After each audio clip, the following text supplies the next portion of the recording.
యుద్ధంలో ఉన్నప్పుడు ఒక దెబ్బ మనకు తగలదా? మన దెబ్బలు శత్రువుకు తగిలితే వాడి దెబ్బలు మనకు కూడా తగులు. ఏమో ఒక దెబ్బ తగిలింది, పడ్డావు, పడి అక్కడే కూర్చుంటే ఇంకా లేవకుండా చంపుతాడు పిచ్చోడా.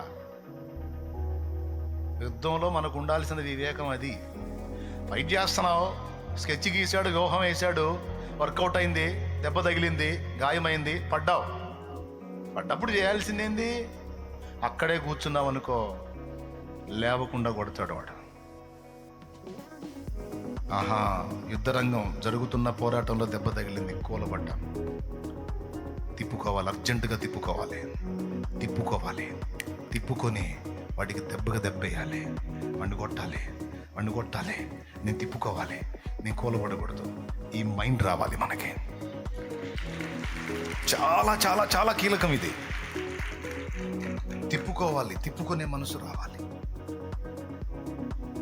తిప్పుకోకపోయావంటే అవుట్.